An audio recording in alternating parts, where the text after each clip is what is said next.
मित्रांनो, वर्ष 2006 आणि 7चं आम्ही गावामधनं शाळेसाठी लातूरला गेलो होतो आणि लातूरमध्ये आम्ही पहिलेच खेडेगावचे आणि लातूरमध्ये जी विद्यार्थ्यांचं क्रेज होतं क्लासेसचं ट्युशनचं, तो शिवनगर परिसर बघितला, तो शिवनगरचा एरिया बघितला की अक्षरशः सायंकाळी त्या ठिकाणी साधं चालतासुद्धा येत नाही अशी अवस्था त्या काळात ही होती आणि आत्ता पण आहे. कारण त्या ठिकाणी लातूर म्हटलं की क्लासेस आणि लातूर पॅटर्न जो बनवला गेला आहे ते अनेक प्राध्यापकांच्या शिक्षकांच्या प्रयत्नातून कष्टातून हा पॅटर्न उभा राहिला आहे. पण या पॅटर्नचा फायदा नेमका घेतला कोण? आणि आता तो सापडलेला शिवराज मोटेगावकर, नीट पेपर फुटीचा मास्टर माइंड, कुलकर्णी आणि ती सगळी मंडळी, नेमकं मित्रांनो या सगळ्याच विषयी आपल्याला आज माहिती घ्यायचं आहे. आणि याबरोबरच औशाचे आमदार अभिमन्यू पवार यांनी एक दावा केलाय. तो दावा म्हणजे काय? या पेपर फुटीला राजकारणाचा राजकीय वास येतोय. व्यासपीठावर जाऊन त्यांनी प्रचार काँग्रेसचा केलेला आहे. त्यांचे व्यासपीठावरचे भाषणं आहेत. त्यांनी कुंकू लावलं का हळद लावली आम्हाला माहीत नाही, पण ते काँग्रेसचे कार्यकर्ते आहेत आणि खासदार काँग्रेसचेच खासदार असल्यामुळं त्यांनी जी मागणी केली आहे त्याच्या मागणीला अनुरूपच कारवाई झालेली आहे. त्यांच्या मागणीवरूनच आम्ही कारवाई केलेली आहे. कठोर कारवाई झाली पाहिजे. कठोर कारवाई व्हायलाच पाहिजे, होणारच आहे. त्यामध्ये कोणाला सोडणारच नाही. कोणी असो, त्यात कोणी असो, कुठल्याही पक्षाचा असो, आमचा असो किंवा तुमचा असो, कोणी वाचणार नाही. कारण या निमित्तानं बघा 3 विद्यार्थ्यांनी आत्महत्या केली. मित्रांनो, रामकृष्ण सर्वांना विनंती, चॅनलला सबस्क्राईब करा, बेल आयकॉन दाबा आणि व्हिडिओ जास्तीत जास्त लोकांपर्यंत शेअर करा. बघा, लातूर म्हटलं की शिक्षणाचं माहेरघर आताही आहे, राहणारही आहे आणि भविष्यामध्ये असेलही. परंतु लातूर पॅटर्न असाच नाही बनला. लातूर पॅटर्न फक्त मोटेगावकरच्या नावाने नाही, हा मोटेगावकर यातला लागलेला एक कलंक आहे, आपण इथं असं म्हणूया.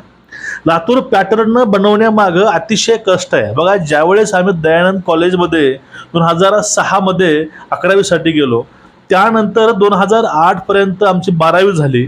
म्हणजे 11वी मध्ये असताना 12वीचा अभ्यासक्रम पूर्ण व्हायचा आणि टेस्ट, सराव परीक्षा, पाठांतर, पॉइंट, ह्या सगळ्या गोष्टी ज्या आहेत, हे रिव्हिजन, ह्या सगळ्या गोष्टी आमच्याकडनं करून घेतल्या आणि परीक्षामध्ये अतिशय कडक आणि शिस्तबद्ध परीक्षा पार झाली. त्यावेळेस आम्हाला 2008च्या 12वीच्या परीक्षेमध्ये एकूण 88 गुण होते, 88% गुण होते. ते पण कुठलीही क्लासेस किंवा कुठलाही खाजगी वर्ग न लावता.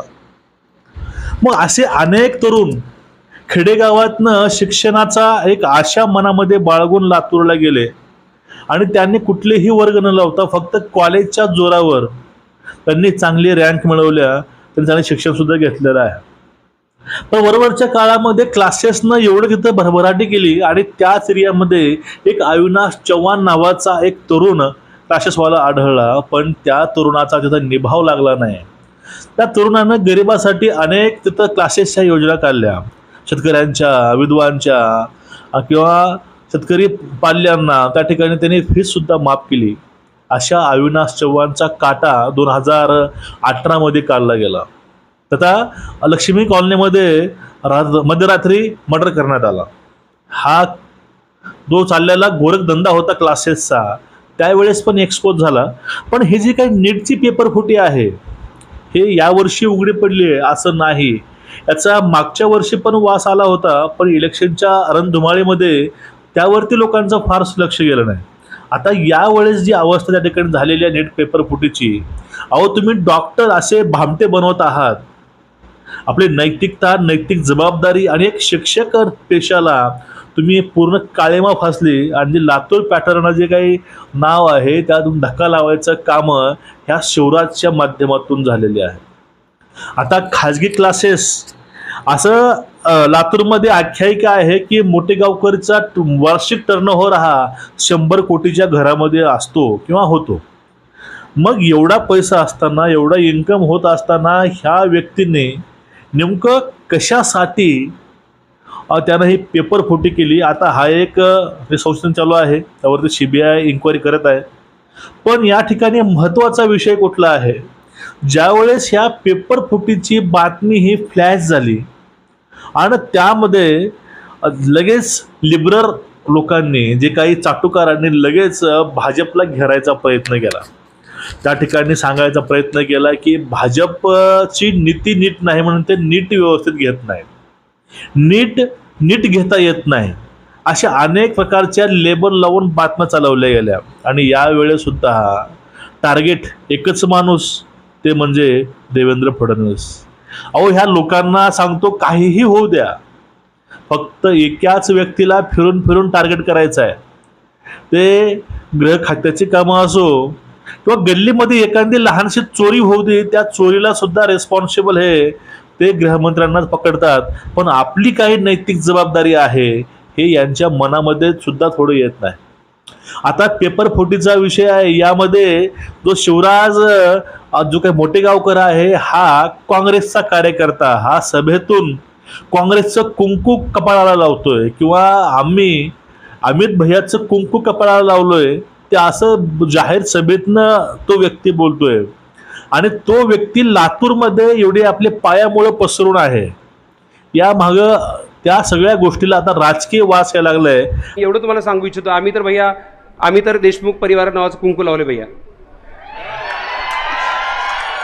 आणि आम्ही तर एवढं मी सांगू इच्छितोय, कारण आम्ही असे नाहीत की एकाच कुंकू लावून एका संघ, नाही, अजिबात नाही. पुढचे 7 जन्म आम्ही आपलंच कुंकू लावलंय, एवढं मी सांगू इच्छितो. आणि त्यावरतीच अभिमन्यू पवारांनी सांगितलंय की शिवराज मोटेगावकर हा एक काँग्रेसची माणूस आहे आणि त्याला पूर्णपणे सपोर्ट हा काँग्रेसचा आहे.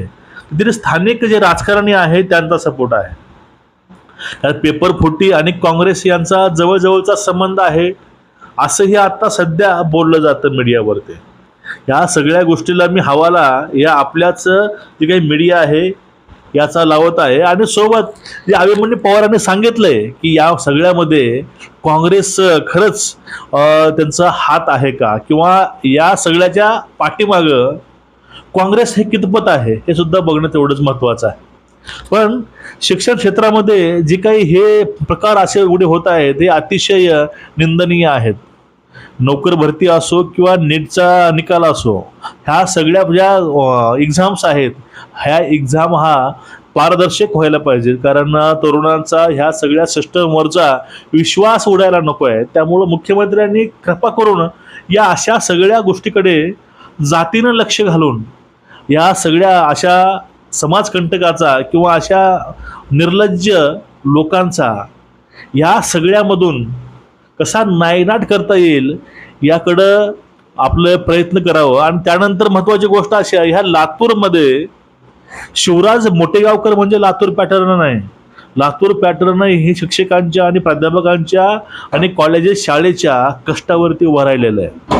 त्याचा काहीही संबंध नाही. काँग्रेसची चमचे म्हटलं की आपलं ठेवायचं झाकून आणि लोकांचं बघायचं वाकून, यांची अशी अवस्था आहे.